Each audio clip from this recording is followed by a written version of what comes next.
I've learned is it doesn't matter how good you are at being an attorney or a doctor or making food. If you can't market and nobody knows you exist and how good you are, it doesn't matter. So I'd find these attorneys who had great records and they are just desperate enough for business. So we just built up a network of them. We'd refer, oh, you're in Kansas? Okay, I'll get you on with John Smith, attorney at law. And he would, process the paperwork. Well, you would really do the paperwork. He would sign off on it, and we'd do loan mod or student debt negotiations or anything. Food thing kind of came up on our radar, and it just looked easier. There's less regulation. I don't have to worry. It's not as much of a sale. You're already eating. You're going to eat tomorrow. You're going to spend money on this product. So it was easier for me to convince you to buy it.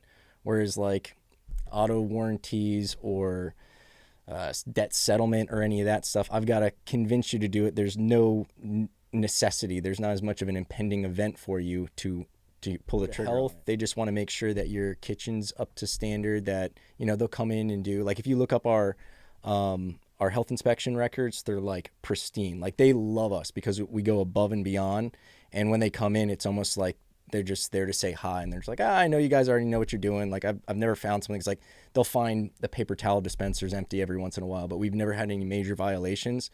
So if you stay above board, it's easy to just deal with them. But aside from that, keeping the facility itself clean, organized, safe, and sterile, that's all you got to worry. Like, you lose the ability to work the lighter and stuff like that. You just kind of lose that coordination. It's like, oh, let me put this down and let me lay down right now.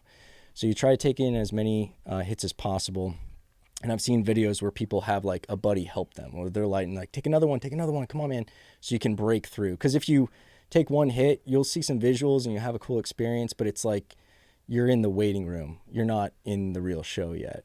And the first time I did it, I actually knew it. I was like, I didn't take enough. Like, going through it, I was just like, oh, these are just, visuals. And you're fully lucid, like, you're aware.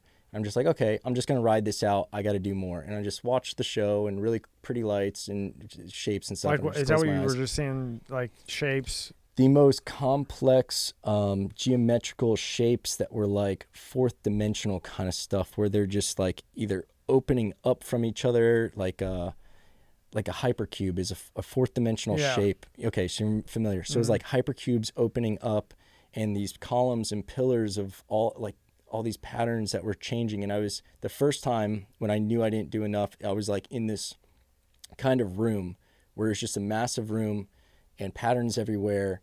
And I was playing some music, and I could hear the music, and then I could control it in my mind. And it sounds weird, but it's like I could play it forwards, backwards, and sideways. It makes no sense right now. It's not supposed to make sense in the third dimension. Yeah. But I could play the music forwards, backwards, sideways, and I was like, this is amazing. And I kept on going back and forth from being so amazed by what I could do, and then I was like, I've got to tell my friends about this. And then they'd go back to the realization of, you are your friends. Like, everybody is, like, there's no sense. We're not supposed to know this. Like, you're not supposed to tell Super Mario that he's just a video game character. Like, he doesn't need to know that stuff. Yeah. He won't understand it. He's a two-dimensional little boom, boom, boom, jumping on turtles. Right. Like, he doesn't understand IRS and, transmission fluid and like all this other stuff. He's worried about getting the flowers and the mushrooms. So and then it's just another circle of like being amazed by yourself, wanting to share it with somebody, realizing that nobody's really anybody, and just keep going back and forth. Fiance gets upset when I talk about it like that, because she kind of sees it as like, when I say that, she takes it in the context of none of this matters, almost like a suicidal thing. And it's not. It's so beautiful that this is all something that we're collectively creating. Like, every one of us is working on this at all times. Some of us are creating a negative reality. Some of us are creating a positive reality. Some of us are just, in the current and going along with it and not really sure, bumping from rock to rock. But this is something we're all contributing to. And there's a beauty to it. And like I said, it's a lot better than realizing that you're this lonely being that's in its own. What I really like to do is go down to like South America or Central America, get a legit shaman and do it the spiritual way. Because I look at these things as not like a recreational thing. Like, I was doing this to get to another level. I like studying philosophy. I've been into philosophy since at least my 20s. And there's always like that search for more. And I was looking at this as a way to understand things and kind of fast forward through a lot of things. And it really did. And it also aligns all these philosophies. There's a lot of religions that they're based on a truth and then they throw a bunch of other stuff on top, and those things are mechanisms to control people. But like a lot of the core fundamentals of religion don't contradict each other. And, you know, Buddhism is something that was really influential a little bit. Once I got into philosophy through like Eckhart Tolle, Buddhism was probably the second thing that really impacted me.